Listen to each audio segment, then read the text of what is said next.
Hello everyone and welcome to today's educational lecture presented by Good Sky Research Foundation. This is video number 14 in our Applied AI and Machine Learning series, and our topic for today is understanding data, types, quality and common issues. Before we dive deep, let me set the context. In artificial intelligence and machine learning, data is the foundation. Algorithms by themselves do not know the rules of the world. They learn patterns only from the data provided to them. Therefore, if our data is good, the model learns well and produces reliable results. What if our data is poor, incomplete, or biased? The model fails and may even produce harmful outcomes. So, in this session, we will learn not just about different types of data but also about what makes data high quality or low quality, what problems are commonly faced in real world data set, and how we can prepare and process data before applying it to the machine learning pipelines. Okay, by the end of this lecture you will not only understand theoretical concept but also see real world example from healthcare, finance, government system and technology. Okay, so let's begin our journey into the fascinating world of data. So, why understanding data matters? अब सबसे पहले एक बहुत important principle समझना चाहिए हमको, that is garbage in garbage out. इसका मतलब है कि अगर आप मॉडल को बेकार यानी कि ख़राब डेटा दोगे तो आउटपुट भी बेकार ही मिलेगा। मतलब अगर इनपुट गलत है तो आउटपुट भी गलत होगा, because it only matters data.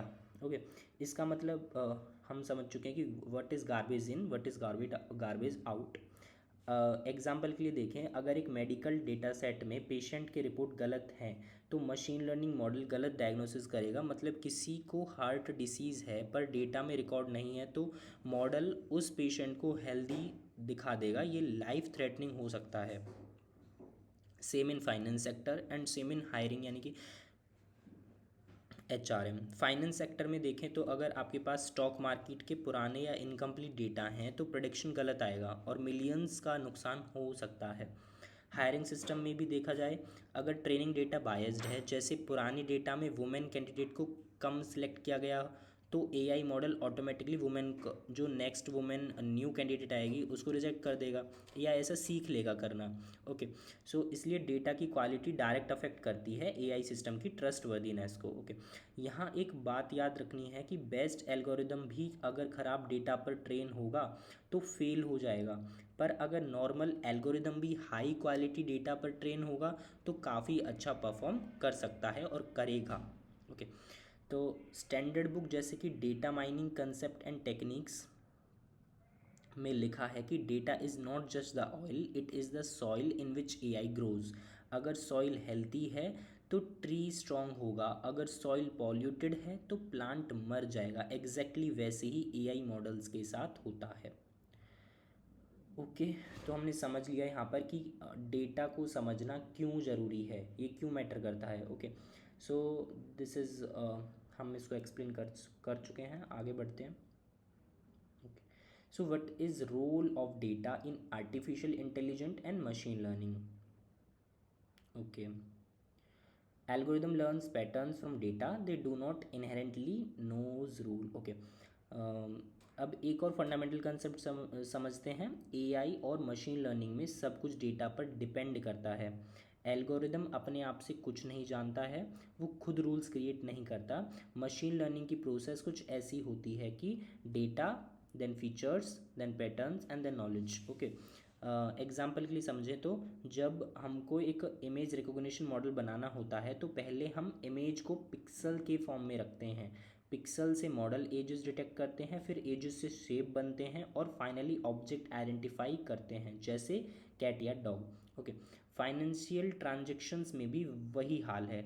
आपके पास यूज़र की ट्रांजैक्शन हिस्ट्री होती है, उसमें से फीचर्स निकलते हैं जैसे ट्रांजैक्शंस, अमाउंट, टाइम, लोकेशन, फिर एल्गोरिदम उनमें पैटर्न फाइंड करता है और अगर कोई अनयूजुअल पैटर्न है तो उसको फ्रॉड के रूप में, स्कैम के रूप में डिटेक्ट कर लेते हैं। Okay, so that is simple. यहाँ एक इम्पोर्टेंट पॉइंट या इम्पोर्टेंट बात ये है कि algorithm are powerless without data. Okay, क्योंकि हम लास्ट 2-3 स्लाइड्स ये डिस्कस कर रहे हैं कि एल्गोरिदम्स अकेले कुछ खुद में नहीं है, algorithms are powerless without data. अगर डेटा की क्वालिटी हाई होगी तो मॉडल का आउटपुट भी हाई अच्छा रहेगा, अगर डेटा नहीं होगा तो एल्गोरिदम कुछ नहीं सीख पाएगा। ये कंसेप्ट जॉफ्री हिंटन और यूशुआ बेंगोय जैसे एआई पायनियर्स ने भी बार बार एम्फसाइज किया है। Learning is about finding structures in data, not about coding rule manually. इसलिए हमको एआई एमएल समझना है तो पहले डेटा के रूल को समझना ही पड़ेगा। So that is all about role of data in artificial intelligence and machine learning. So next we have learning objectives of this session. इस सेशन के क्लियर लर्निंग ऑब्जेक्टिव्स को समझते हैं। सबसे पहले आपको डेटा के टाइप्स आइडेंटिफाई और क्लासीफाई करना आना चाहिए, जैसे structured data, unstructured data, numerical data, categorical data, time series data, etc. और दूसरा हमें समझना है कि डेटा क्वालिटी की डायमेंशंस क्या होती हैं, जैसे एक्यूरेसी, कंप्लीटनेस, कंसिस्टेंसी, टाइमलाइंस और वैलिडिटी। ओके, तीसरा हमें पता करना है कि कॉमन इश्यूज़ क्या होते हैं डेटा में, जैसे missing values, outliers, imbalance, duplicates और बायस। और last and fourth one is हमें बेसिक प्री प्रोसेसिंग टेक्निक सीखनी होती हैं, जो कि एक मशीन लर्निंग पाइपलाइन में फर्स्ट स्टेप होती हैं। ये प्री प्रोसेसिंग इंश्योर करती हैं कि आपका डेटा मॉडल के लिए रेडी है। ये ऑब्जेक्टिव्स आपको एक रोड मैप देंगे कि सेशन के बाद आप एक मशीन लर्निंग डेटा सेट को देख के उसकी प्रॉब्लम आइडेंटिफाई कर सकें और उन्हें सॉल्व करने की अप्रोच चूज़ कर सकें। Okay, so next we have classification of data, that is structured versus unstructured data. So as the name suggested, structured data, tabular, organized, fixed schema, है ना, समथिंग लाइक स्ट्रक्चर डेटाबेस। तो उसी से ये suggest कर रहा है नाम कि स्ट्रक्चर्ड डेटा क्या है, टेबुलर हो, ऑर्गेनाइज्ड हो, एक उसका जो स्कीमा है, ओवरऑल डिज़ाइन है, वो फिक्स्ड होना चाहिए, easy to query, store, management, है ना। एग्जांपल जैसे बैंकिंग ट्रांजेक्शन, स्टूडेंट रिकॉर्ड्स। अब इसको और समझते हैं। स्ट्रक्चर डेटा ये वो डेटा होता है जो टेबल के फॉर्म में होता है ना, और रोज़ और कॉलम्स के साथ, मतलब इसका एक फिक्स्ड स्कीमा होगा, ओवरऑल जो डिज़ाइन इसका होगा वो फिक्स्ड होगा, और हर फील्ड का एक स्पेसिफिक मीनिंग होता है। एग्जांपल बैंकिंग ट्रांजेक्शन, हर रिकॉर्ड में अकाउंट नंबर तो होगा ही, साथ में ट्रांजेक्शन आईडी भी होगी, अमाउंट भी होगा, डेट भी होगी, सब फिक्स्ड होते हैं ना। यानी कि डेट में डेट ही आ सकता है, और वो उसका जो स्कीमा है वो फिक्स्ड है कि जो बैंकिंग ट्रांजेक्शन का जो डेटा होगा उसमें क्या क्या चीज़ फिक्स्ड है कि भाई अकाउंट नंबर, ट्रांजेक्शन आईडी, है ना, अमाउंट, कितना अमाउंट वो तो फिक्स ही रहेगा ना कि अमाउंट तो हमें दिखाना ही पड़ेगा उस डेटा में, और डेट सब फिक्स्ड होते हैं। यानी कि ऐसा कुछ नहीं है कि रैंडमली हम कुछ भी चीज़ उसमें स्टोर करा देंगे डेटा में। तो स्टूडेंट्स के रिकॉर्ड में भी एक एग्जांपल ले सकते हैं, जैसे कि रोल नंबर। अगर हमें किसी स्टूडेंट का डेटा, स्टूडेंट का रिकॉर्ड दिखाना है तो हम उसको स्ट्रक्चर डेटा बोलेंगे। क्यों? क्योंकि उसमें भी स्कीमा फिक्स्ड है। स्कीमा कैसे फिक्स्ड है कि अगर हमें स्टूडेंट की डिटेल दिखानी है डेटा में तो उसमें रोल नंबर तो फिक्स होगा ही, रोल नंबर, इनरोलमेंट नंबर, कहीं कहीं पर इनरोलमेंट नंबर, रजिस्ट्रेशन नंबर, जो भी कुछ है ना, तो वो फिक्स होगा, नेम फिक्स होगा, मार्क्स, अटेंडेंस, परसेंटेज, तो ये भी इसका जो स्कीमा है वो भी फिक्स्ड है। तो ये किसके अंदर आ जाएगा? स्ट्रक्चर डेटा के अंदर। लेकिन वहीं पर हम देखें कि स्ट्रक्चर डेटा के साथ में ना क्वेरी करना इजी होता है, जैसे एसक्यूएल डेटाबेसेस या एक्सेल स्प्रेडशीट में इसे मैनेज करना सिंपल होता है, SQL databases. Okay, so this is something like structure database जिसमें उसका स्कीमा फिक्स्ड होता है ना। अनस्ट्रक्चर्ड डेटा की बात करें तो no fixed schema, raw in nature, require advance tool, NLP. Example अभी देखेंगे, पहले अनस्ट्रक्चर्ड डेटा को और थोड़ा समझते हैं। ये अनस्ट्रक्चर्ड डेटा वो डेटा है जिसका कोई फिक्स्ड स्कीमा नहीं है ना। ये रॉ फॉर्म में होता है, इसको डायरेक्टली टेबल में डालना मुश्किल होता है। एग्जाम्पल के लिए देखें तो कस्टमर के रिव्यूज़ जो लोग लिखते हैं वो फिक्स तो नहीं है ना, क्योंकि कोई कस्टमर क्या रिव्यू देगा, कोई क्या देगा, तो वो फिक्स नहीं है, उसका स्कीमा फिक्स नहीं है। वो उसका रिव्यू 1 लाइन का हो सकता है, 2 लाइन का हो सकता है, या फिर वो कुछ भी रैंडमली कस्टमर कुछ भी टाइप कर सकता है। So it is not fixed in schema. Okay. And अगर हम बात करें यानी कि कॉम्प्लेक्सिटी है ना, कॉम्प्लेक्सिटी ज़्यादा है। कैसे? Instagram photos, call recordings, videos, YouTube की वीडियोज़, सो ये सब किस में आ जाएंगे? अनस्ट्रक्चर्ड डेटा में आएंगे। ये डेटा एआई के लिए बहुत वैल्यूएबल है, लेकिन इसे हैंडल करना टफ है क्योंकि कॉम्प्लेक्सिटी ज़्यादा है ना। नेचुरल लैंग्वेज प्रोसेसिंग और कंप्यूटर विज़न सीवी जैसे टूल्स की ज़रूरत पड़ेगी अगर हमें इसको और इसको हमें मैनेज करना है तो। ओके। एक आईडीसी रिपोर्ट के अकॉर्डिंग दुनिया का 80% डेटा अनस्ट्रक्चर्ड है। मतलब हम लोगों के पास ज़्यादा डेटा अनस्ट्रक्चर फॉर्म में ही होता है, और इसी को समझने और एनालाइज करने के लिए एआई टेक्निक्स यूज़ की जाती हैं। सोच के देखिए, WhatsApp messages, Instagram reels, YouTube comments, medical X ray सब अनस्ट्रक्चर्ड है। अगर हमें आपको डेटा साइंटिस्ट बनना है तो आपको अनस्ट्रक्चर्ड डेटा के साथ काम करना सीखना ही पड़ेगा। Okay. So next we have some more example of structured data. जैसे कि बिजनेस सेक्टर की बात करें तो वहाँ पे सेल्स रिकॉर्ड, एम्प्लॉयज़ के पेरोल्स।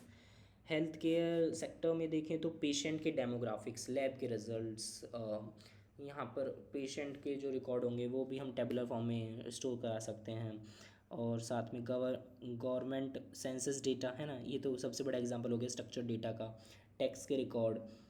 और टेक्नोलॉजी में देखें तो एसक्यूएल डेटाबेसेस है ना, हमने आपको पहले बताया था कि एसक्यूएल डेटाबेसेस, एक्सेल स्प्रेडशीट्स। यहाँ पर हमने एक एग्जांपल के लिखा है, जैसे कि एक एम्प्लॉयज़ की रिकॉर्ड, एम्प्लॉय रिकॉर्ड की शीट है ये।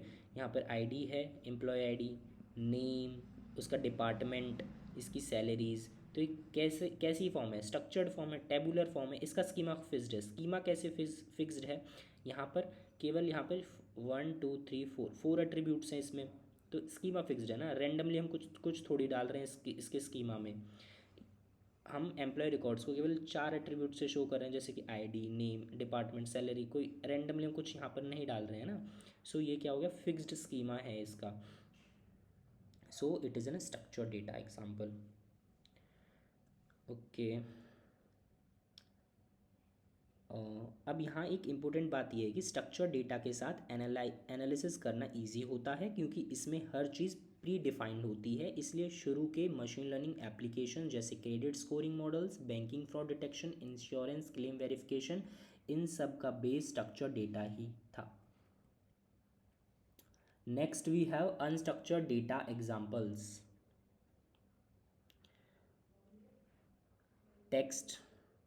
टेक्सचुअल डेटा सबसे कॉमन है। Emails, news articles, research papers.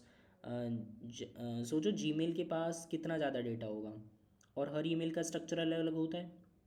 उसे फ़िल्टर करना कि स्पैम है या जेन्युइन मेल है, वो एक एनएलपी टास्क है ना। हम पहले देख चुके हैं कि अनस्ट्रक्चर्ड डेटा रिक्वायर करता है मैनेजमेंट के लिए एनएलपी और कंप्यूटर विजन जैसे टूल्स। इमेजेस का एग्जांपल देख सकते हैं हम, जैसे कि एक्सरेज और एमआरआई स्कैन्स, और हेल्थ केयर में यूज़ होते हैं, जो कि सैटेलाइट फ़ोटो, वेदर और डिफेंसेस के लिए यूज़ होते हैं। और इंस्टाग्राम पे जो daily millions of pictures upload की जाती हैं, वो सब किसका एग्जांपल हो जाएंगे आपके पास? अनस्ट्रक्चर्ड डेटा का। Audios, call recordings, voice assistants वगैरह। वीडियोज़ में देखें तो सिक्योरिटी, सर्विलेंस, स्पोर्ट एनालिटिक्स। और वीडियो डेटा और भी ज़्यादा कॉम्प्लेक्स है ना, क्योंकि देखो सिक्योरिटी सर्विलेंस के वीडियो, स्पोर्ट एनालिटिक्स में slow motion replace, YouTube lectures, ये सब वीडियो फॉर्मेट में अनस्ट्रक्चर होते हैं। ओके। ये भी एक यूट्यूब वीडियो है, लेकिन हालांकि इसका स्ट्रक्चर्ड वे में हम इसको रिप्रेजेंट कर रहे हैं, लेकिन ये एक यूट्यूब वीडियो है, ये भी अनस्ट्रक्चर्ड डेटा का ही एग्जाम्पल है।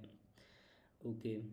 अब एक इम्पोर्टेंट स्टेटिस्टिक ये है कि international data corporation that is IDC की रिपोर्ट के अकॉर्डिंग दुनिया का 80% से ज़्यादा डेटा अनस्ट्रक्चर्ड है, जो कि हम आपको पहले बता चुके हैं। तो इसलिए ये इम्पोर्टेंट हो जाता है कि in the field of data science, in the field of AIML, आपको अनस्ट्रक्चर्ड डेटा के साथ डील करना आना चाहिए। ओके। सो सेमी स्ट्रक्चर्ड डेटा, अब स्ट्रक्चर्ड और अनस्ट्रक्चर्ड के बीच का एक हाइब्रिड फॉर्म आता है semi structured data. Semi structured data में एक लूज स्कीमा होता है, यानी कि फ्लेक्सिबल स्कीमा, है ना। नाम से पता चल रहा है जैसे कि लूज स्कीमा, फ्लेक्सिबल स्कीमा होता है, मतलब थोड़ा ऑर्गेनाइज्ड है, पर इतना इतना स्ट्रिक्ट नहीं है टेबल, है ना। इतना स्ट्रिक्ट टेबल जैसा नहीं है जैसा कि हमारा कैसा था, स्ट्रक्चर्ड डेटा था। इसको समझना थोड़ा ईजी होता है कंपेयर टू अनस्ट्रक्चर्ड। एक कॉमन एग्जांपल है जेसॉन फाइल्स, जो एपीआईज के थ्रू डेटा एक्सचेंज करने के लिए यूज़ होती हैं ना।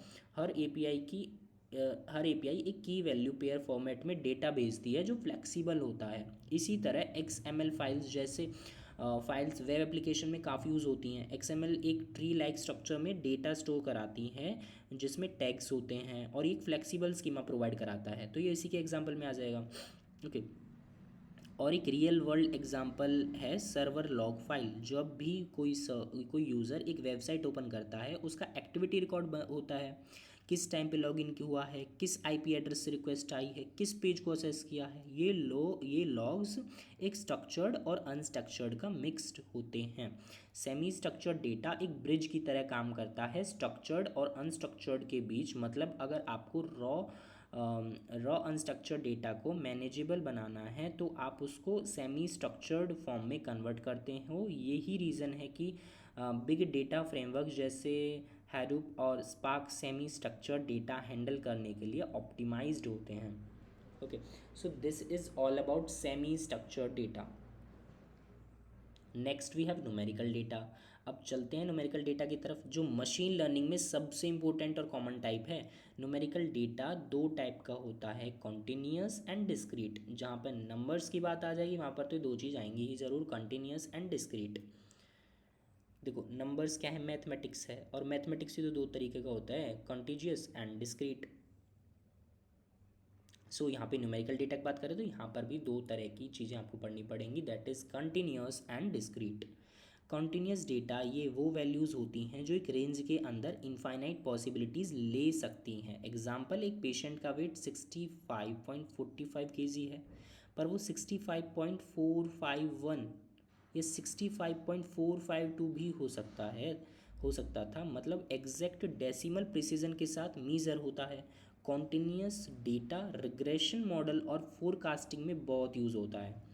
अब बात करते हैं, यही है ना, देखो एक बार फिर से देख लेते हैं कि जो वेट है ये 65.45 kg दिखा रहा है, लेकिन ये 65.451 या 65.452 या फिर 65.452 हो सकता था। यानी कि ये किसके साथ मत एग्जैक्ट डेसिमल प्रिसीजन के साथ मीज़र होता है ना। सो अगर हम बात करें डिस्क्रीट की, डिस्क्रीट नाम सजेस्ट करता है फाइनाइट डिस्टिंक्ट वैल्यूज़, है ना, काउंटेबल वैल्यूज़। ये वो वैल्यूज़ हैं जो काउंटेबल होती हैं। एग्जाम्पल, एक लाइब्रेरीज में बुक्स की नंबर 12 बुक होंगी, 13 बुक होंगी, या फिर 14 15 ऐसे सो ऑन, पर ये कभी 12.5 बुक्स का कंसेप्ट नहीं होगा, है ना। डिस्क्रीट डेटा क्लस्टरिंग और क्लासिफिकेशन प्रॉब्लम में काम आता है। न्यूमेरिकल डेटा की स्ट्रेंथ ये है कि इसको मैथमेटिकली डायरेक्ट प्रोसेस किया जा सकता है। इस वजह से लीनियर रिग्रेशन, लॉजिस्टिक रिग्रेशन, के मींस क्लस्टरिंग जैसे एल्गोरिदम्स प्राइमरली न्यूमेरिकल फीचर्स पे काम करते हैं। लेकिन एक दिक्कत भी होती है, अगर न्यूमेरिकल डेटा का स्केल मिसमैच हो तो मॉडल बायस हो जाता है। जैसे कि डेटा सेट में एज 18 to 80 रेंज में है और इनकम 10,000 to 1 लाख के रेंज में है, तो इनकम फीचर डोमिनेट करेगा ना, इसलिए स्केलिंग और नॉर्मलाइजेशन कंपलसरी हो जाता है। देखो जो फैक्ट्स हम ये स्लाइड के एक्सेप्ट जो बताते हैं ये भी बहुत इंपॉर्टेंट हो जाते हैं किसी भी कंसेप्ट को समझने के लिए। सो यहाँ पर ये समझने की बात है कि जहाँ पर भी न्यूमेरिकल डेटा का स्केल मिसमैच होता है वहाँ पर मॉडल बायस हो जाता है। ओके, एग्जाम्पल में आपको बता चुके हैं, जैसे कि एज का और इनकम सेट का। Next we have categorical data. अब बात करते हैं इसकी, जो कि एक और फंडामेंटल डेटा टाइप है। कैटेगरिकल डेटा भी दो टाइप्स का होता है, first is nominal, second one is ordinal. Nominal data as name suggested, ये कैटेगरीज होती हैं जिनका कोई इनहेरेंट ऑर्डर नहीं होता है। एग्जाम्पल, कार का colour, red, blue, black. Okay, इसमें रेड बड़ा है या ब्लू छोटा है, ऐसा कोई रैंकिंग नहीं है इसके अंदर, लेकिन ऑर्डिनल में होती है। देखो, नॉमिनल नो इनहेरेंट ऑर्डर, लेकिन ऑर्डिनल ऑर्डर्ड भी है, रैंक्ड भी है। जैसे देखें तो हम एक बार ऑर्डिनल का एग्जांपल देखते हैं। इसमें कैटेगरीज का एक ऑर्डर होता है। Example, customer rating, poor, good, excellent, या 2 star, 3 star, 4 star, 5 star, such like this. Okay, and मतलब इन कैटेगरीज में एक रैंकिंग सेंस होता है। मशीन लर्निंग में कैटेगरिकल डेटा डायरेक्टली यूज़ नहीं होता, क्योंकि एल्गोरिदम्स नंबर्स को ही समझते हैं, इसलिए कैटेगरिकल डेटा को इनकोड करना पड़ता है। इनकोडिंग की डिफरेंट टेक्निक्स हैं, जैसे नॉमिनल के लिए वन हॉट इनकोडिंग और ऑर्डिनल के लिए लेबल इनकोडिंग। एक प्रैक्टिकल चैलेंज भी होता है अगर कैटेगरिकल वेरिएबल में बहुत ज़्यादा यूनिक वैल्यूज़ हों, हो जाती हैं, जैसे city name world wide data set में, तो इनकोडिंग के बाद डायमेंशनलिटी एक्सप्लोड हो जाती है। इसको कर्स ऑफ डायमेंशनलिटी कहते हैं। इसलिए कैटेगरिकल डेटा का प्री प्रोसेसिंग मशीन लर्निंग में एक क्रूशियल स्टेप है। Okay, so next we have another type of data that is time series data defined by time dependency. ये भी एक इम्पोर्टेंट डेटा टाइप है। वाई, आगे देखते हैं। अभी टाइम सीरीज़ का मतलब क्या है? टाइम सीरीज़ का मतलब होता है कि डेटा टाइम के अकॉर्डिंग अरेंज होता है और हर रिकॉर्ड एक पर्टिकुलर टाइम स्टैम्प से लिंक्ड होता है। मतलब आपका डेटा टाइम डिपेंडेंट होता है। इसमें 3 मेन फीचर्स होते हैं: ट्रेंड, सीजनलिटी, साइक्लिसिटी। ट्रेंड, जैसे एक कंपनी का सेल हर साल थोड़ा थोड़ा बढ़ रहा है। सीजनलिटी क्या हो जाएगी? कुछ पैटर्न्स हर साल या हर मंथ रिपीट होते जा रहे हैं। एग्जाम्पल, आइसक्रीम की सेल्स गर्मी में हाई होती है और सर्दी में लो। साइक्लिसिटी क्या हो जाएगी? Long term repetitive cycle, long term में रिपीटेटिव साइकिल। ओके, ये आपके क्या हो जाएंगी? साइक्लिसिटी। हालांकि हम इसको अभी आगे और थोड़ा समझेंगे इसके बारे में, लेकिन साइक्लिसिटी एक बार देख लेते हैं। साइक्लिसिटी हो जाएगी लॉन्ग टर्म में रिपीटेटिव साइकिल्स, जैसे इकोनॉमी के बूम और रिसेशन का cycle. I hope it is unclear to you. Applications की बात करें, फाइनेंस सेक्टर में stock price prediction, foreign exchange rates का फॉरकास्टिंग, इन्वायरमेंट में क्लाइमेट मॉनिटरिंग और पॉल्यूशन लेवल ट्रैक करना, और आईओटी और स्मार्ट डिवाइसेस में जैसे स्मार्ट वॉचेस हार्ट रेट और स्टेप काउंट का टाइम सीरीज डेटा कलेक्ट करते हैं। ओके, सो टाइम सीरीज डेटा का एक स्पेशल चैलेंज है कि नॉर्मल रिग्रेशन मॉडल इस पे काम नहीं करते, क्योंकि यहाँ एक वैल्यू पिछली वैल्यू पे डिपेंड करती है। इसके लिए स्पेशलाइज मॉडल बनाए गए, जैसे अरीमा, प्रोफेट और deep learnings based LSTM networks. एक सिंपल एग्जांपल लें, अगर आपको कल का टेम्परेचर प्रेडिक्ट करना है तो आपको पिछले कुछ दिन का टेम्परेचर देखना पड़ेगा। ये डिपेंडेंसी ही टाइम सीरीज़ की कोर आइडेंटिटी है। आप सबने सुना होगा, history repeat itself. Time series analysis इसी प्रिंसिपल पे बेस्ड होता है। एक बार फिर से टाइम सीरीज डेटा को हम कंक्लूड कर देते हैं। टाइम सीरीज डेटा क्या है? टाइम पर डिपेंडेंसी है, और साथ में फिर क्या है? फीचर्स थे इसके। 3 फीचर्स के बारे में बात करें, ट्रेंड, सीजनलिटी, साइक्लिसिटी। ट्रेंड क्या हो जाएगा कि एक किसी भी कंपनी की जो सेल्स हैं या फिर थोड़ा थोड़ा बढ़ रही हैं, वो ट्रेंड हो जाएगा। एंड सीजनलिटी क्या है? सीजनलिटी है कि जैसे आइसक्रीम की सेल्स की बात करें तो वो गर्मी में बढ़ जाती है, सर्दियों में घट जाती है। लेकिन साइक्लिसिटी क्या है? साइक्लिसिटी लॉन्ग टर्म में एक रिपीटेटिव साइकिल है, जैसे हमने इकोनॉमी के बारे में बात करी। ओके, सो हमने यहाँ पर टाइम सीरीज डेटा को कंक्लूड किया। इसके बाद हमारे पास है टेक्स्ट एंड मल्टीमीडिया डेटा। अब हम देखते हैं मल्टीमीडिया एंड टेक्स्ट डेटा की तरफ। ये सबसे कॉम्प्लेक्स और सबसे ज़्यादा इम्पोर्टेंट टाइप है। टेक्स्ट डेटा को प्रोसेस करने के लिए natural language processing techniques use होती हैं। इसमें स्टेप्स होते हैं, जैसे टोकनाइजेशन, सेंटेंस को वर्ड में तोड़ना, स्टेप वर्ड रिमूवल, जैसे इज़, द एंड जैसी कॉमन वर्ड्स हटा देना, और एम्बेडिंग क्रिएट करना। ओके, NLP के बिना आप search engines, chatbots, transition tool imagine भी नहीं कर सकते। इमेज डेटा में पिक्सल्स का एरे होता है, यूजेस उससे। देखो, टेक्स्ट एंड मल्टीमीडिया डेटा, इसमें NLP के बारे में हमने देखा। ओके। सो इमेज के बारे में देखते हैं। तो इमेज डेटा में पिक्सल्स का एरे होता है। उसे फीचर एक्सट्रैक्ट करने के लिए कन्वोल्यूशनल न्यूरल नेटवर्क जैसे कि यानी कि CNNs का यूज़ होता है। एग्जांपल, एक्सरे को CNN मॉडल एनालाइज करके निमोनिया डिटेक्ट कर सकता है। ऑडियो डेटा में सबसे फेमस टेक्निक है MFCC। MFCC फीचर्स को एक्सट्रैक्ट करना, that is mel frequency cepstral coefficient. ये स्पीच रिकॉग्निशन में स्टैंडर्ड है। सिरी और अलेक्सा जैसे सिस्टम इसी पे बेस्ड हैं। वीडियो डेटा और भी चैलेंजिंग हो जाता है क्योंकि इसमें इमेज भी है, ऑडियो भी है, और टाइम टाइम सब एक साथ होता है इन दोनों का। देखो वीडियो में क्या होता है, वीडियो बेसिकली है क्या, एक मतलब उसमें टाइम के साथ साथ इमेज भी है और ऑडियो भी है। तो ये ज़्यादा कॉम्प्लेक्स हो जाएगा वीडियो डेटा। तो वीडियोस को एनालाइज करने के लिए टेम्पोरल एनालिसिस और फ्रेम सीक्वेंस एक्सट्रैक्शन यूज़ होता है। Example, self driving cars traffic videos analyse करके पेडेस्ट्रियन और सिग्नल आइडेंटिफाई करते हैं। एक बात याद रखनी चाहिए हमको कि कि फ्यूचर की AI सबसे ज़्यादा टेक्स्ट, इमेज, ऑडियो और वीडियो डेटा पे चल रहा है। मतलब अगर हमको आगे काम करना है तो मल्टीमीडिया डेटा हैंडलिंग आना ही चाहिए। So, text and multimedia data is concluded here, and next we have common data sources.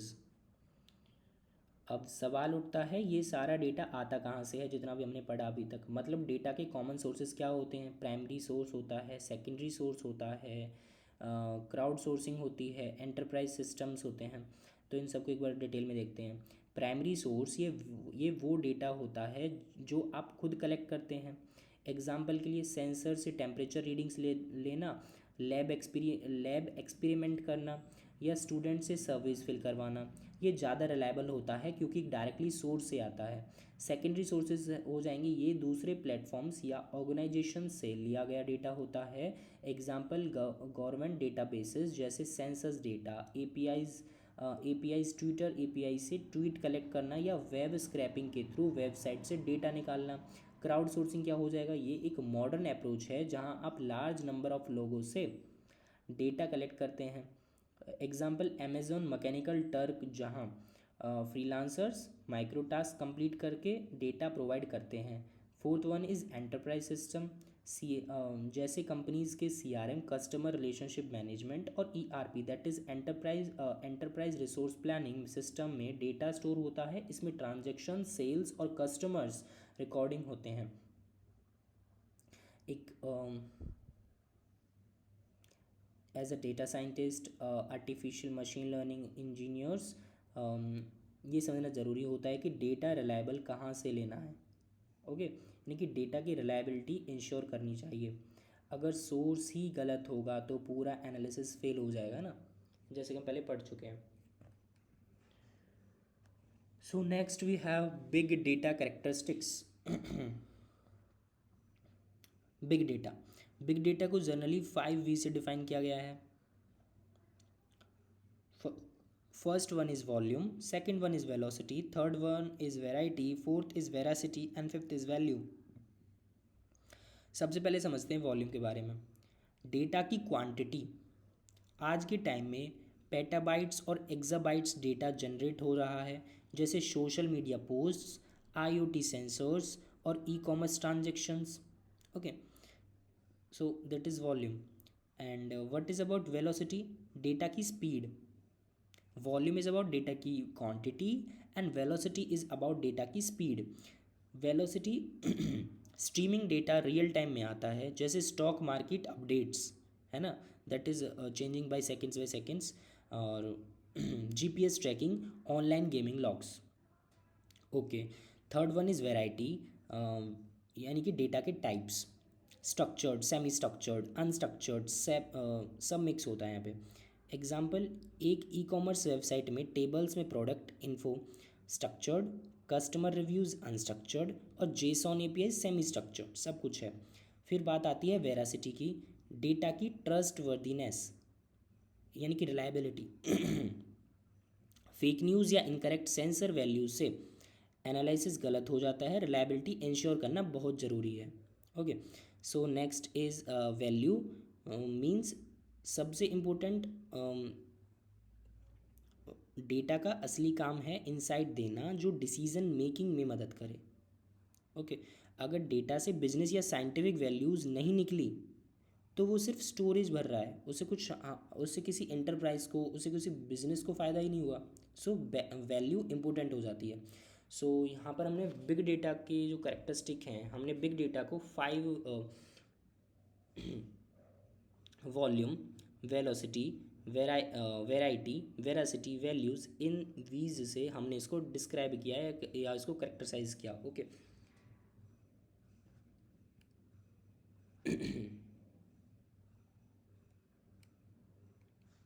so next one is example of data sets.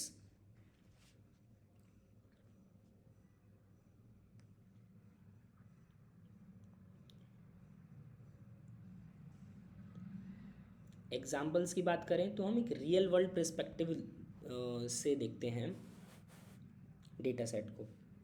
सबसे फेमस डेटा सेट है टाइटैनिक डेटा सेट। ये एक mix है categorical और numerical data का। इसमें missing values भी होती हैं, जैसे कई पैसेंजर्स की एज और केबिन डिटेल रिकॉर्ड नहीं हुई। ये बिगिनर्स के लिए एक बेस्ट डेटा सेट है हैंडलिंग मिसिंग वैल्यूज़ और इम्बैलेंस डेटा समझने के लिए। Okay, health care data set में हार्ट डिसीज़ प्रेडिक्शन के लिए रिकॉर्ड्स होते हैं, लेकिन हेल्थ केयर डेटा में अक्सर मिसिंग पेशेंट डिटेल्स होती हैं। इस वजह से प्री प्रोसेसिंग और इम्प्यूटेशन टेक्निक्स काफ़ी इंपॉर्टेंट हो जाती हैं। Finance data set fraud detection के लिए रियल टाइम ट्रांजैक्शन रिकॉर्ड करता है। ये स्ट्रीमिंग डेटा होता है जिसमें फ्रॉड डिटेक्शन एक सेकंड भी डिले हो जाए तो लॉस हो सकता है। इन तीनों एग्जाम्पल से एक चीज़ क्लियर होती है, रियल वर्ल्ड डेटा हमेशा मैसी होता है, मतलब मिसिंग, नॉइजी और इम्बैलेंस्ड।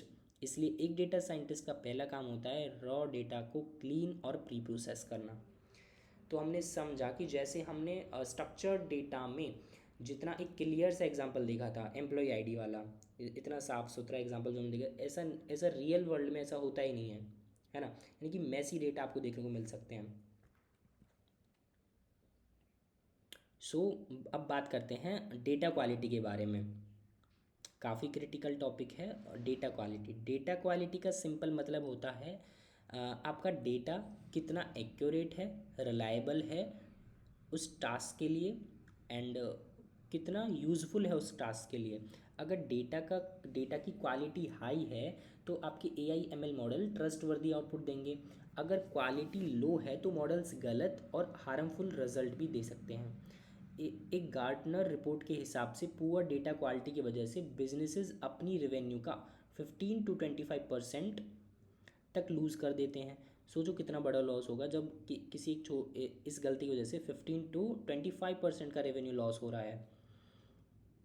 अब डेटा क्वालिटी के कुछ इंपॉर्टेंट डायमेंशंस होते हैं, जैसे कि accuracy, completeness, consistency, timelines, validity. Accuracy, क्या डेटा रियल वर्ल्ड को सही रिप्रेजेंट करता है। कंप्लीटनेस, क्या सारे रिक्वायर्ड फील्ड फिल किए गए हैं। कंसिस्टेंसी, क्या डेटा यूनिफॉर्म है अक्रॉस सिस्टम्स। टाइमलाइंस, क्या डेटा अपडेटेड है और लेटेस्ट भी है। वैलिडिटी, क्या डेटा एक्सेप्टेबल रूल फॉलो करता है। So this is all about data quality and its dimensions.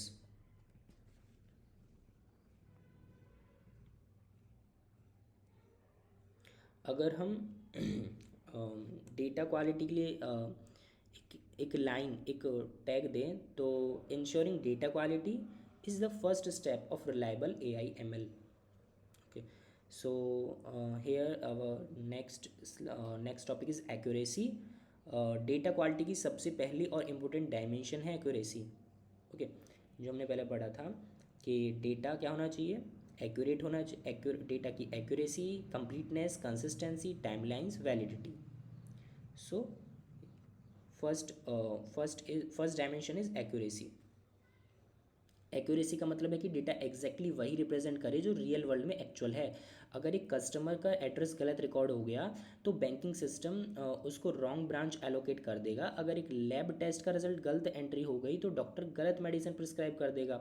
Machine learning में भी अगर इनएक्यूरेट डेटा दिया जाए तो मॉडल गलत पैटर्न सीखेगा। एग्जाम्पल, अगर एक डेटा सेट में 10 पेशेंट को डायबिटीज़ है पर तीन तीन को हेल्दी मार्क कर दिया गया तो मॉडल डायबिटीज़ की करेक्ट पैटर्न्स कभी सीख ही नहीं पाएगा, है ना।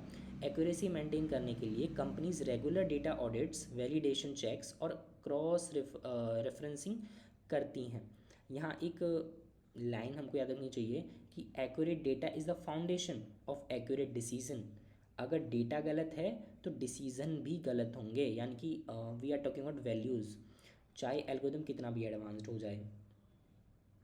सो here we have what is accuracy and example and how we can make data accurate. Completeness, it is our second dimension of the data quality. Completeness क्या है? ये दूसरी डायमेंशन है completeness. कंप्लीटनेस का मतलब है कि डेटा के हर फील्ड प्रॉपरली फिल्ड की है या नहीं। अगर इंपॉर्टेंट इन्फॉर्मेशन ही मिसिंग है तो डेटा सेट की वैल्यू और यूजेबिलिटी दोनों गिर जाएगी। एग्जांपल लेते हैं लॉन डेटा सेट में अगर सैलरी कॉलम मिसिंग है तो credit score model reliable output नहीं देगा। या फिर एक सर्वे में अगर हाफ पार्टिसिपेंट्स ने आंसर ही नहीं दिया तो वो सर्वे बायस्ड और इनकम्प्लीट हो जाएगा। मशीन लर्निंग में इनकम्प्लीट डेटा का मतलब है इनकम्प्लीट लर्निंग। आपको हर फीचर का सफिशिएंट डेटा चाहिए। अगर वैल्यूज़ मिसिंग है तो या तो आपको उनको इम्प्यूट करना होगा मीन, मीडियन, रिग्रेशन ईटीसी से, या फिर एक्स्ट्रा डेटा कलेक्ट करना होगा। यहाँ पर हम एक लाइन से समझें तो incomplete data leads to incomplete knowledge. Okay, so this is about the second dimension of the data quality. Now we have consistency. ये तीसरी डायमेंशन है डेटा क्वालिटी की। कंसिस्टेंसी का मतलब है कि डेटा का रिप्रेजेंटेशन हर जगह सेम हो। अगर एक डेटा सेट में डेट का फॉर्मेट इस तरीके से है स्लैश, ओके, तो और दूसरे डेटा सेट में हाइफन से है तो कन्फ्यूज़न हो जाएगा ना। इसी तरह अगर एक ब्रांच में प्रोडक्ट कैटेगरी इलेक्ट्रॉनिक्स लिखी हुई है और दूसरे में हम लिख दें ELEC शॉर्ट फॉर्म में, तो डेटा इंटीग्रेशन फेल हो जाएगा। इनकन्सिस्टेंट डेटा से मॉडल्स में एरर आते हैं और मर्जिंग टास्क मुश्किल हो जाते हैं। कंसिस्टेंसी इंप्रूव करने के लिए कंपनी स्टैंडर्डाइजेशन प्रोटोकॉल और डेटा गवर्नेंस टूल्स यूज़ करती हैं। मतलब सब ब्रांचेस एक ही नेमिंग कन्वेंशन और फॉर्मेट फॉलो करें। आपने सुना होगा consistency is the key to reliability. Data के केस में 100% ट्रू है। Okay, so next we have data governance tool enforce consistent, जिसके बारे में बात कर चुके हैं। एंड नेक्स्ट जो टाइमलाइंस एंड रिलेवेंस, अगली दो डायमेंशंस हैं, दैट इज़ टाइमलाइंस और रिलेवेंस। टाइमलाइन का मतलब है कि डेटा अपडेटेड हो और रियल टाइम होना चाहिए। एग्जांपल स्टॉक मार्केट के लिए कल का डेटा इररिलेवेंट है। हमें आज का रियल टाइम प्राइस चाहिए तो जैसे IoT डिवाइस जैसे smart watch heart rate record करेगी तो हर सेकंड के हिसाब से अपडेट डेटा देती है। अगर डेटा आउटडेटेड है तो प्रेडिक्शन गलत हो जाएगा। रिलेवेंस का मतलब है कि डेटा प्रॉब्लम से रिलेटेड होने चाहिए। अगर आप वेदर फोरकास्टिंग कर रहे हो तो पिछले साल की ट्रैफिक डेटा का कोई काम ही नहीं है। आउटडेटेड या इररिलेवेंट डेटा सिर्फ नॉइज ऐड करता है। एक सिंपल एनालॉजी समझिए, अगर आपको आज का वेदर प्रेडिक्ट करना है और आपने 5 साल पुराने रिकॉर्ड यूज़ कर लिए तो फोरकास्ट बेकार निकलेगा ना, और हो जाएगा। इसीलिए टाइमली और रिलेवेंट डेटा ही मीनिंगफुल होता है। इन दोनों का कंक्लूजन यही है कि टाइमली और रिलेवेंट डेटा डिसीजन मेकिंग के लिए सबसे पावरफुल वेपन है। Okay, so we have covered data quality and its dimensions. So आगे देखते हैं मिसिंग डेटा के बारे में। ये बहुत कॉमन और डेंजरस प्रॉब्लम है मिसिंग डेटा। होता कब है, कैसे होता है, कारण क्या है, कैसे सुधार कर सकते हैं, एग्जाम्पल्स क्या हैं, सब कुछ देखेंगे अभी। मिसिंग डेटा का मतलब है कि डेटा सेट में कुछ वैल्यूज़ रिकॉर्ड ही नहीं हुई हैं। ये प्रॉब्लम हर डोमेन में होती है। कॉज क्या है, कारण क्या है मिसिंग डेटा का? Human error, sensor failure, data corruption. Human error की बात करें तो सर्वे में लोग आंसर छोड़ देते हैं खाली। Okay, sensor failure, IoT devices कभी कभी रीडिंग मिस कर देते हैं। डेटा करप्शन, ट्रांसमिशन के टाइम पे वैल्यूज़ लॉस्ट हो जाती हैं।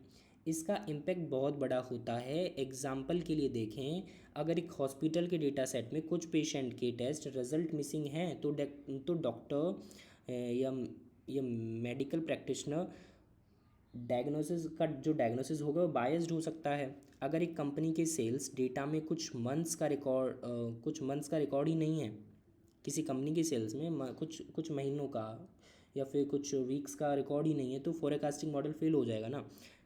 एक गोल्डन रूल याद रखना चाहिए इस केस में कि मिसिंग डेटा वीकन्स एनालिसिस और मशीन लर्निंग दोनों को। ओके, यानी कि जो मिसिंग डेटा वाली प्रॉब्लम है वो आपके एनालिसिस को और मशीन लर्निंग मॉडल को दोनों को क्या कर रही है, कमज़ोर कर रही है। इसलिए बिफोर ट्रेनिंग हमें मिसिंग डेटा आइडेंटिफाई करना और हैंडल करना कंपलसरी है। Okay, so in this we have learned about what is missing data. In the next slide we will understand handling of missing data, इसके मेथड्स, एडवांस मेथड्स और फिर इसकी best practices क्या हैं वो सब, और इसके एग्जांपल्स भी देखेंगे। तो हमने समझा मिसिंग डेटा क्या है। अब सवाल उठता है कि मिसिंग डेटा को हैंडल कैसे किया जाए। इसके दो अप्रोचेस होते हैं, simple, advance. Simple method deletion, अगर मिसिंग वैल्यूज़ बहुत कम हैं तो उन रोज़ या कॉलम्स को डिलीट कर दो। फिर दूसरी चीज़ आती है इम्प्यूटेशन विद मीन और मीडियन, न्यूमेरिकल कॉलम से मिसिंग वैल्यूज़ को एवरेज या मीडियन से फिल कर दो।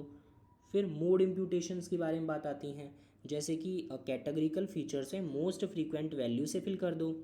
फिर सेकंड जो हमारा मेथड है एडवांस्ड मेथड, उसमें क्या करते हैं, एडवांस्ड मेथड में मल्टीपल इम्प्यूटेशन, जिसमें एक ही मिसिंग वैल्यू के लिए मल्टीपल प्लॉजिबल वैल्यूज़ एस्टिमेट की जाती हैं। मशीन लर्निंग बेस्ड प्रेडिक्शंस भी एडवांस मेथड का एक उसका पार्ट है। कैसे कि जैसे रिग्रेशन या KNN इम्प्यूटेशन यूज़ करके मिसिंग वैल्यूज़ प्रेडिक्ट करना। ओके, सो एक एग्जांपल लेकर बात करें इसमें, तो टाइटैनिक डेटा सेट में कई पैसेंजर की एज मिसिंग थी। रिसर्चर्स ने उन्हें मीन और मीडियन के बेसिस पे फिल कर दिया ताकि एनालिसिस स्मूथ हो सके। फिर अब बेस्ट प्रैक्टिस क्या है हैंडलिंग करने के लिए। बेस्ट प्रैक्टिस है पहले पैटर्न ऑफ मिसिंगनेस समझना, रैंडम मिसिंग है या सिस्टमेटिक, उसके बाद ही मेथड चूज़ करना चाहिए। यही क्या है, बेस्ट प्रैक्टिस है। पहले समझें कि क्या पैटर्न है मिसिंगनेस का, फिर उसके बाद डिसाइड करें हमें कौन सा मेथड चूज़ करना चाहिए हैंडल करने के लिए मिसिंग डेटा को। ओके, सो हमने ये भी कवर किया। अब इसके बाद आते हैं आउटलायर्स पर कि आउटलायर्स होते क्या हैं। ये उससे भी बड़ा चैलेंज है।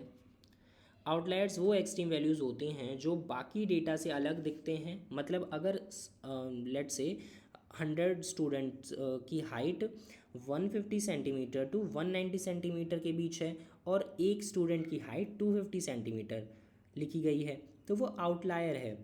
इसका कारण क्या होता है, कारण होता इसके कॉजेज़ हो सकते हैं फ्रॉड, या फिर रेयर इवेंट हो, या फिर मेजरमेंट एरर भी हो सकता है। फ्रॉड जैसे क्रेडिट कार्ड में एकदम अनयूजुअल ट्रांजैक्शन हो जाए, रेयर इवेंट जैसे एक दिन में स्टॉक प्राइस का डबल हो जाना, मेजरमेंट एरर जैसे एक मशीन गलत रीडिंग कैप्चर कर सकती है, it is normal.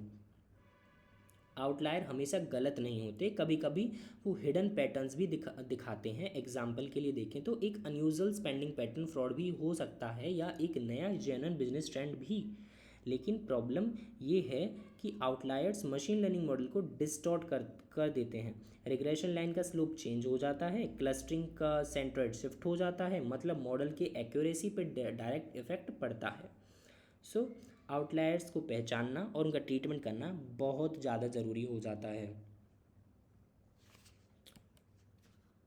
So impact क्या निकलेगा आउटलायर्स का, इम्पैक्ट क्या होगा, देखो आउटलायर्स का इफ़ेक्ट बहुत सीरियस होता है। सबसे पहले इनको समझना चाहिए हमें क्या क्या इम्पैक्ट निकलेगा। रिग्रेशन मॉडल, अगर एक ही आउटलायर वैल्यू है तो वो रिग्रेशन लाइन का स्लोप बिगाड़ देगा, मतलब जो प्रेडिक्शन एरर इंक्रीज हो जाएगा। एरर मैट्रिक्स, आउटलायर्स की वजह से MAE मीन एब्सोल्यूट एरर और RMSE root mean square error inflate हो जाते हैं। क्लस्टरिंग एल्गोरिदम्स, आउटलायर सेंट्रोइड को अपनी तरफ खींच लेते हैं जिस वजह से जेन्युइन क्लस्टर डिस्टॉर्ट हो जाते हैं। डेटा डिस्ट्रीब्यूशन, एक बड़ा आउटलायर मीन को शिफ्ट कर देता है जिस वजह से एवरेज मिसलीडिंग हो जाती है। ओके, एंड एग्जांपल देखें तो अगर एक कंपनी के 100 एम्प्लॉयज़ का सैलरी 30,000 से लेकर 50,000 के रेंज में है और एक एम्प्लॉय की सैलरी गलती से 5 करोड़ एंटर हो गई है, तो पूरा एवरेज सैलरी फिगर फेक लगने लगेगा। इसीलिए डेटा प्री प्रोसेसिंग में आउटलायर्स डिटेक्शन एक मस्ट स्टेप होता है, वरना मॉडल स्टेबिलिटी ख़त्म हो जाएगी। ओके, सो हमने यहाँ पे समझे एम्स के इम्पैक्ट क्या निकलेंगे। हाँ, अब हम आगे देखेंगे कि how we can detect the outliers, कि इनको डिटेक्ट कैसे किया जाए। कुछ कॉमन टेक्निक्स होती हैं, box plots and z score method, IQR method, scatter plots, density based clustering DBSCAN, okay, and domain knowledge. Okay, so सबसे पहले देखते हैं बॉक्स प्लॉट्स को। ये एक विजुअल मेथड है जिसमें विस्कर के बाहर जो पॉइंट आते हैं उन्हें आउटलायर माना जाता है। ओके, जेड स्कोर मेथड की बात करें तो अगर एक वैल्यू मीन से 3 स्टैंडर्ड डेविएशन ज़्यादा दूर है तो वो आउटलायर है। ये सभी अपने मेथड्स की अपनी अपनी एस्टिमेशंस हैं। IQR मेथड्स इंटर क्वार्टिल रेंज के बेसिस पे अगर वैल्यू 1.5 इंटू IQR से बाहर है तो आउटलायर है। स्कैटर प्लॉट्स दो वेरिएबल के रिलेशन में जो एक्सट्रीम पॉइंट होते हैं वो आउटलायर दिखते हैं। डेंसिटी बेस्ड क्लस्टरिंग DBSCAN ये रेयर पॉइंट आइडेंटिफाई करता है जो नॉर्मल क्लस्टर में फिट नहीं होते हैं। डोमेन नॉलेज सबसे इम्पोर्टेंट है, कभी कभी जो वैल्यू एक्सट्रीम लग रही होती है वो एक्चुअली रियल हो सकती है। एग्जाम्पल के लिए हम देख सकते हैं जैसे कि ओलंपिक स्प्रिंटर की स्पीड नॉर्मल पॉपुलेशन से अलग होती है वो, लेकिन वो वैलिड तो है ना। ओके, तो बेस्ट प्रैक्टिस है एक कॉम्बिनेशन ऑफ मेथड यूज़ करो और फिर डिसाइड करो कि आउटलेट जेन्युइन है या फिर एरर है।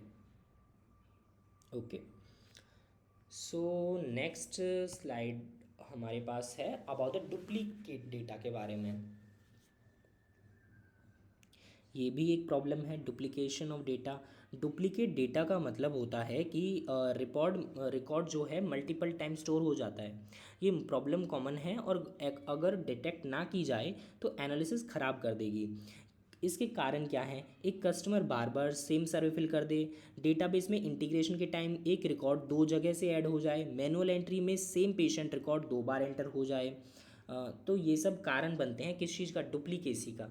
लेकिन इम्पैक्ट क्या निकलेगा, है ना, इसका इम्पैक्ट क्या निकलेगा डुप्लीकेसी ऑफ डेटा का। स्टोरेज वेस्ट हो जाएगी, सबसे बड़ी बात तो स्टोरेज की है क्योंकि अननेसेसरी स्पेस ऑक्यूपाई हो जाएगा, मॉडल बायस्ड हो जाएंगे। और फिर उससे बड़ी बात यह है कि जैसा डेटा होगा, यानी कि अगर एक ही डेटा, एक ही तरीके का डेटा बार बार डुप्लीकेट होकर हम उसको फीड कर रहे हैं तो फिर जो मॉडल का आउटपुट होगा, रिजल्ट होगा, वो भी बायस्ड हो जाएगा, वो भी उसी डेटा के फेवर में चला जाएगा। ओवर फिटिंग का रिस्क बढ़ जाता है। एल्गोरिदम सोचता है कि एक ही पैटर्न बहुत इंपॉर्टेंट है ना, वही बात है, यानी कि आउटपुट हमारा रिलायबल नहीं आएगा। ओके, सो एग्जांपल की बात करें तो एक फ्रॉड ट्रांजैक्शन 10 बार डुप्लीकेट हो गया डेटा सेट में, तो मॉडल फ्रॉड को ज़्यादा ओवर एम्फोसाइज करेगा, रिजल्ट फॉल्स अलार्म्स बढ़ेंगे। सॉल्यूशन क्या है, डी डुप्लीकेशन टेक्निक्स यूज़ करनी चाहिए या वो करनी पड़ेंगी ही आपको, जैसे SQL कैरीज, हैशिंग मेथड और डेटा इंटीग्रेशन टूल का यूज़ करके डुप्लीकेट एंट्रीज को डिटेक्ट और रिमूव किया जाता है। हमें याद रखना चाहिए कि डुप्लीकेट डेटा, वहाँ पर हम डेटा को डुप्लीकेट नहीं कर रहे हैं। अगर किसी भी सिस्टम में डेटा डुप्लीकेशन की प्रॉब्लम है तो वो डेटा डुप्लीकेट नहीं हुआ है, एक्चुअल में वो मिस्टेक डुप्लीकेट्स हो गई हैं, है ना। So next we have noisy data. Noisy data क्या है, ये भी प्रॉब्लम है नोइजी डेटा। नॉइज़ का मतलब है रैंडम एरर्स या अनवांटेड फ्लक्चुएशंस जो एक्चुअल पैटर्न को डिस्टॉर्ट कर देती हैं, मतलब डेटा में असली सिग्नल्स के साथ अनवांटेड गार्बेज भी आ गया। सोर्स ऑफ नॉइजी डेटा क्या हो सकता है, ट्रांसमिशन एरर, नेटवर्क में डेटा करप्ट हो गया। ओके, फॉल्टी मेजरिंग डिवाइस जैसे ECG मशीन्स में सेंसर का एरर आ गया। ह्यूमन मिस्टेक भी हो सकती हैं ड्यूरिंग द मैनुअल एंट्री, तो वहाँ से भी ये सब कारण बनते हैं नॉइजी डेटा का। इम्पैक्ट क्या पड़ेगा नॉइज़ का, क्लैरिटी कम हो जाएगी, पैटर्न डिस्टॉर्ट हो जाएंगे, मॉडल गलत लर्न करेगा। Okay, so very simple. For example, financial tick data में हर सेकंड प्राइस चेंज होता है, उसमें रैंडम माइक्रो फ्लक्चुएशंस होते रहते हैं जो नॉइज़ होते हैं। अगर मॉडल उन पे ट्रेन हो गया तो लॉन्ग टर्म ट्रेंड मिस कर देगा। Techniques to handle noise, techniques क्या हैं,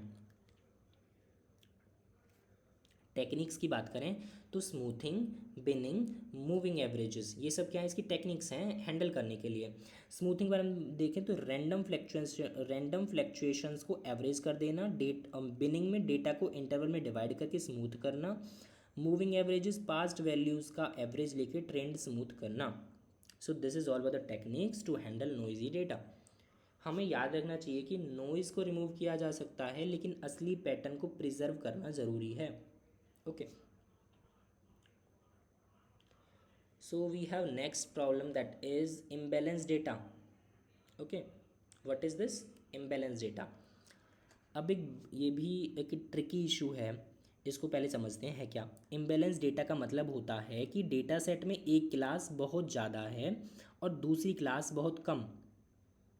एग्जाम्पल के लिए, फ्रॉड डिटेक्शन डेटा सेट में 99% ट्रांजेक्शन नॉर्मल हैं और सिर्फ 1% जो ट्रांजेक्शन है वो फ्रॉड है। अगर आप एक नॉर्मल मॉडल बनाते हो तो वो हमेशा नॉन फ्रॉड प्रेडिक्ट करेगा और 99% एक्यूरेसी शो करेगा, लेकिन वो एक्चुअल काम फ्रॉड डिटेक्ट करना फेल हो जाएगा। इम्पैक्ट क्या पड़ेगा, मॉडल माइनॉरिटी क्लास इग्नोर करता है, प्रेडिक्शन अनफेयर और बायस्ड हो जाते हैं। सॉल्यूशन क्या है, over sampling, under sampling. Over sampling की बात करें तो माइनॉरिटी क्लास के सिंथेटिक सैंपल्स जनरेट करो। अंडर सैम्पलिंग की बात करें तो मेजॉरिटी क्लास के रिकॉर्ड्स कम करो, है ना। दोनों से ये टेक्निक निकलेंगी जिनसे हम इम्बैलेंस डेटा को हैंडल कर पाएंगे, सॉल्व कर पाएंगे। कॉस्ट सेंसिटिव लर्निंग, एल्गोरिदम को ज़्यादा पेनल्टी दो अगर माइनॉरिटी क्लास मिस करे तो। इम्बैलेंस डेटा का सॉल्व करना एथिकल और टेक्निकल दोनों रीजंस के लिए इंपॉर्टेंट है, क्योंकि अगर आप कैंसर डिटेक्शन डेटा सेट में इम्बैलेंस इग्नोर कर दोगे तो पेशेंट की जान पे खतरा हो सकता है। So there is next is biased data. ये भी डेंजरस चैलेंज है। बायस का मतलब होता है कि डेटा सेट स्क्वीड है या कुछ ग्रुप्स अनफेयरली रिप्रेजेंटेड हैं। टाइप्स ऑफ बायस क्या है, सैम्पलिंग बायस, लेबल बायस, रिप्रेजेंटेशन बायस। ओके, सैम्पलिंग बायस, अगर डेटा सेट का सैंपल रिप्रेजेंटेटिव नहीं है, एग्जांपल अगर हायरिंग डेटा सेट सिर्फ मेल कैंडिडेट का है तो मॉडल वुमेन के लिए बायस्ड हो जाएगा। लेबल बायस, जब सब्जेक्टिव लेबलिंग होती है, एग्जांपल एक पर्सन ने मूवी को एवरेज बोला और दूसरे ने उसको गुड बोला, लेवल इनकंसिस्टेंट हो गए। रिप्रेजेंटेशन बायस, अगर कुछ ग्रुप अंडर रिप्रेजेंटेड हैं, एग्जाम्पल के लिए फेस रिकग्निशन डेटा सेट में डार्कर स्किन टोन कम होने की वजह से मॉडल उनके लिए गलत प्रेडिक्शन करता है। इम्पैक्ट क्या है इसका, बायस डेटा का, मॉडल अनफेयर होगा, अनएथिकल होगा। रियल वर्ल्ड में एआई सिस्टम जेंडर, रेस और कास्ट के बेसिस पे डिस्क्रिमिनेशन करने लगेगा।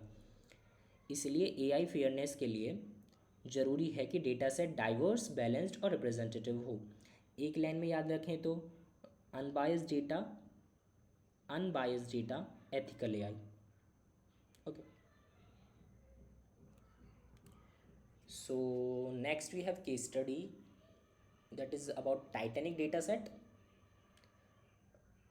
एक केस स्टडी देखते हैं टाइटैनिक डेटा सेट के बारे में। ये बिगिनर्स के लिए सबसे फेमस डेटा सेट है और इसमें कॉमन इश्यूज क्लियरली विजिबल हैं।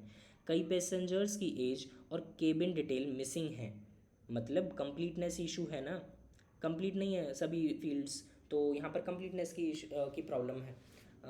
मेल पैसेंजर ज़्यादा थे और फीमेल कम, ये एक जेंडर इम्बैलेंस क्रिएट करता है।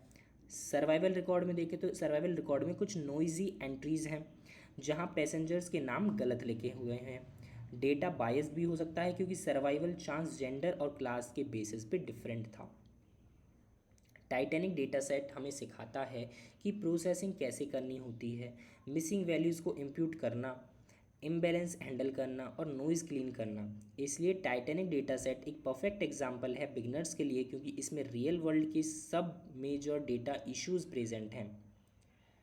अगर हम कंक्लूड करें तो messy data is the best teacher for data pre processing, है ना। Messy data is the best teacher for data pre processing. Okay, so now we have an introduction to pre-processing, एक बहुत ही crucial step data pre processing, उससे पहले उसका introduction. सबसे पहले हमें समझना पड़ेगा जो रॉ डेटा होता है वो यूजेबल डेटा नहीं होता है। मतलब कि जो रॉ डेटा आपको सेंसर, सर्वे या एपीआई से मिलता है वो डायरेक्टली मशीन लर्निंग मॉडल्स में यूज़ नहीं हो सकता है, नहीं हो पाएगा। रॉ डेटा के अंदर हमेशा प्रॉब्लम्स होती हैं, missing values, outliers, duplicates, inconsistent formats, etc. अगर आप रॉ डेटा को बिना क्लीन किए हुए मॉडल में डाल दोगे तो आउटपुट गलत और मिसलीडिंग होगा। इसलिए डेटा प्री प्रोसेसिंग की ज़रूरत पड़ती है। प्री प्रोसेसिंग का मेन एम है रॉ डेटा को एक ऐसे फॉर्म में ट्रांसफॉर्म करना जो मशीन लर्निंग पाइपलाइंस के लिए सूटेबल हो। स्टेप्स क्या होंगे? Cleaning, transformation, feature engineering. Cleaning, missing values handle करना, आउटलायर स्ट्रेट करना। Transformation, scaling, normalisation, encoding. And then feature engineering में न्यू फीचर्स बनाना जो ज़्यादा इन्फॉर्मेटिव हो। एक एग्जांपल लेते हैं। अगर आपको एक हाउस प्राइस प्रेडिक्शन मॉडल बनाना है और डेटा सेट में स्क्वायर फीट कॉलम में कुछ वैल्यूज़ मिसिंग हैं और प्राइस कॉलम में कुछ एक्सट्रीम आउटलायर्स हैं, तो बिना प्री प्रोसेसिंग के मॉडल गार्बेज रिजल्ट देगा। सो हमें याद रखना चाहिए कि preprocessing is the foundation of strong machine learning models. Now we have to talk about data cleaning workflow. अब हम एक सिस्टमेटिक वर्कफ्लो देखते हैं जो हर डेटा साइंटिस्ट फॉलो करता है फॉर डेटा क्लीनिंग के लिए। Identify errors, sorry, data cleaning workflow में सबसे पहले हम देखते हैं आइडेंटिफाइंग एरर्स। पहले ईडीए, एक्सप्लोरेटरी डेटा एनालिसिस और विजुअलाइजेशन से डेटा के अंदर एरर्स फाइंड करें, जैसे हिस्टोग्राम्स, बॉक्स प्लॉट्स और स्कैटर प्लॉट्स यूज़ करके एनामलीज ढूंढें। Second is handle missing data, simple imputations या advanced machine learning based imputation use करके मिसिंग वैल्यूज फिल करें। Third one is detecting and treat outliers, box plot, Z score या IQR से outlier identify करें और फिर उन्हें ट्रीट करें। Number four is remove duplication, duplicate records को डिटेक्ट करके डिलीट करें ताकि बायस ना आए result. And fifth one is normalise and scaling, numerical features को स्केल करें ताकि उनका मैग्नीट्यूड कंपेरेबल हो। Sixth one is encoded categorical variables, textual label को नंबर्स में कन्वर्ट करें, label encoding, one hot coding ETC वगैरह। Seventh one is validate data set, last step में चेक करें कि डेटा सेट मॉडल ट्रेनिंग के लिए रेडी है या नहीं। ये वर्कफ्लो एक असेंबली लाइन की तरह है, step by step her problem को फिक्स करो और फाइनल डेटा सेट रेडी करो। हमें याद रखना चाहिए कि good models are built on good pipelines और good pipelines start with the cleaning. How we handle missing values? So simply we can handling the missing value by mean, median, mode replacement, है ना। अभी देखते हैं इसके बारे में अभी। और मिसिंग वैल्यूज़ को हैंडल करना एक आर्ट भी है और साइंस भी। तो देखते हैं, सिंपल, प्रेडिक्टिव, एडवांस्ड, तीन तरीके से हम इसको क्या कर सकते हैं, मिसिंग वैल्यूज़ को हैंडल कर सकते हैं। सबसे पहले सिंपल मेथड देखते हैं, मीन मीडियन मोड रिप्लेसमेंट। अगर एक कॉलम में थोड़े मिसिंग वैल्यूज़ हैं तो उन्हें सेंट्रल टेंडेंसी से फिल कर सकते हैं, जैसे कि एग्जांपल टाइटैनिक डेटा सेट में मिसिंग एजेस को मीडियन से फिल किया गया था। डिलीशन, अगर एक रो में बहुत ज़्यादा मिसिंग वैल्यूज़ हैं और वो डेटा सेट का सिर्फ 1% है तो उस रो को डिलीट करना बेटर ऑप्शन है। प्रेडिक्टिव मेथड्स क्या हैं? रिग्रेशन इम्प्यूटेशन, मिसिंग वैल्यूज़ को बाकी फीचर्स के बेसिस पे प्रेडिक्ट करते हैं। केएनएन इम्प्यूटेशन, नियरेस्ट नेबर्स को एवरेज से मिसिंग वैल्यूज़ फिल होती हैं। Advanced methods MICE, multiple imputation by chain equation, हर मिसिंग वैल्यू के लिए मल्टीपल प्लॉजिबल एस्टिमेट्स बनाए जाते हैं और फिर बेस्ट वन सेलेक्ट होता है। बेस्ट प्रैक्टिस क्या है? पहले मिसिंगनेस का पैटर्न समझो, MCAR, missing completely at random, MAR, missing at random, या MNAR, missing not a random. उसके हिसाब से मेथड चूज़ करो। पहले पैटर्न समझने चाहिए, फिर हमें क्या करना चाहिए, उसके हिसाब से मेथड चूज़ करने चाहिए। पैटर्न्स क्या क्या हो सकते हैं? MCR, MAR, MNAR। Okay, so then we have to choose the method for handling this. Okay, हमें याद रखना चाहिए कि मिसिंग डेटा को इग्नोर करना सबसे बड़ी गलती है। Okay, so we have conclude this. Okay, next we have कि आउटलायर्स का ट्रीटमेंट कैसे करना चाहिए, हाउ टू आउटलायर ट्रीटमेंट। अब हम आउटलायर ट्रीटमेंट की तरफ चलते हैं। आउटलायर्स को ट्रीट करने के लिए मल्टीपल अप्रोचेज होती हैं। डिलीशन, अगर एक वैल्यू क्लियरली गलत है, जैसे एक पर्सन का हाइट 500 सेंटीमीटर लिखा है तो उसे रिमूव कर दो। कैपिंग, कैपिंग एक्सट्रीम वैल्यूज़ को एक थ्रेशोल्ड पे कैप कर देना। एग्जाम्पल, टॉप 1% सैलरीज को कैप कर दो ताकि डिस्ट्रीब्यूशन स्टेबल हो सके। ट्रांसफॉर्मेशन, कोई डेटा को लोग ट्रांसफॉर्मेशन या बॉक्स कॉस्ट ट्रांसफॉर्मेशन से नॉर्मल डिस्ट्रीब्यूशन के क्लोज से ले आना। क्लिपिंग, वैल्यूज़ को एक फिक्स्ड रेंज में रेस्ट्रिक्ट कर देना। डोमेन नॉलेज, ये सबसे इंपॉर्टेंट है। कभी कभी आउटलायर वैलिड होते हैं। एग्जाम्पल के लिए क्रिकेटर ने 264 रन बनाए, है ना, ये रेयर हैं पर जेन्युइन है। इसलिए ब्लाइंडली आउटलायर्स को डिलीट करना सही नहीं है। हर केस में केयरफुली एनालाइज करके ही डिसाइड करना चाहिए। अगर हम समझें तो ट्रीट आउटलायर्स विद कॉशन, वरना आप डेटा की कहानी बिगाड़ दोगे। ओके, सो हर आउटलायर्स इनवैलिड नहीं होते हैं, so be cautious. Okay, so next we have scaling and normalisation, जिस पर हम पहले बात कर चुके हैं, लेकिन इसको डिटेल में समझते हैं है क्या चीज़। अब एक और इंपॉर्टेंट, ये प्री प्रोसेसिंग के ही स्टेप है, स्केलिंग और normalisation. Machine learning algorithm numerical value के मैग्नीट्यूड से हैवली इन्फ्लुएंस्ड होते हैं। अगर फीचर्स अलग अलग स्केल पे हैं तो लार्ज स्केल फीचर डोमिनेट करेंगे। एग्जाम्पल, डेटा सेट में एज 18 to 80 के बीच में है और इनकम 10,000 से लेकर 10 लाख के रेंज में है। अगर स्केलिंग ना हो तो इनकम फीचर हमेशा ज़्यादा इंपॉर्टेंस लेगा और एज इग्नोर हो जाएगी। टेक्निक्स की बात करें तो नॉर्मलाइजेशन एंड स्टैंडर्डाइजेशन हमारे सामने है। नॉर्मलाइजेशन में देखें तो मिनिमम मैक्सिमम स्केलिंग, हर वैल्यू को 0 से 1 के रेंज में ले लेना, या उसको ले आएंगे 0 से 1 के रेंज में। फॉर्मूला होता है x minus min divide by max minus minimum. ये यूज़फुल है जब फीचर बाउंडर्ड रेंज में चाहिए। Okay, so and next one is standardisation, that is Z score scaling. हर फीचर को मीन इज इक्वल टू 0 और standard deviation is equal to 1 में convert करना। फॉर्मूला उसका होता है x minus standard deviation divide by sigma, x minus mu divide by sigma. ये useful है जब फीचर को नॉर्मली डिस्ट्रीब्यूटेड होते हैं। ओके, ये प्रिवेंट करते हैं bias toward the large valued features को।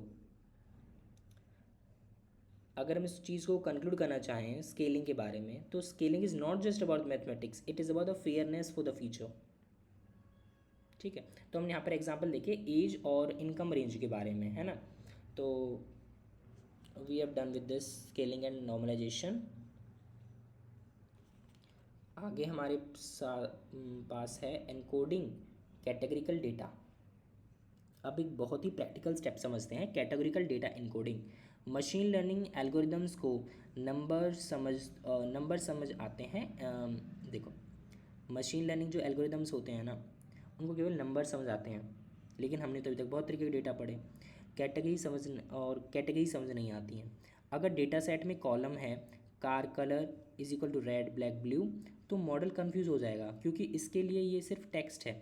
इसलिए कैटेगरिकल वेरिएबल्स को नंबर में कन्वर्ट करना पड़ता है, इसको इनकोडिंग कहते हैं। टेक्निक्स क्या है? लेबल इनकोडिंग, हर कैटेगरी को एक इंटीजर असाइन कर देते हैं। Example, red is equal to 0, blue is equal to 1, black is equal to 2। ये ऑर्डिनल डेटा के लिए यूजफुल हैं जिसमें ऑर्डर होता है, जैसे पुअर, गुड एंड एक्सीलेंट। फिर आते हैं हमारे पास one hot encoding. One hot encoding में होता क्या है, नॉमिनल कैटेगरीज के लिए बेस्ट है। हर कैटेगरी एक सेपरेट बाइनरी कॉलम बन जाता है। एग्जाम्पल, रेड क्या बन जाएगा 100, ब्लू क्या बन जाएगा 010, ब्लैक क्या बन जाएगा 001। टारगेट इनकोडिंग क्या होती है? टारगेट इनकोडिंग होती है जब कैटेगरीज बहुत ज़्यादा हो जाती हैं, तब हर कैटेगरीज को उसके एवरेज टारगेट वैल्यू से रिप्लेस कर देते हैं। Example, city wise average house price.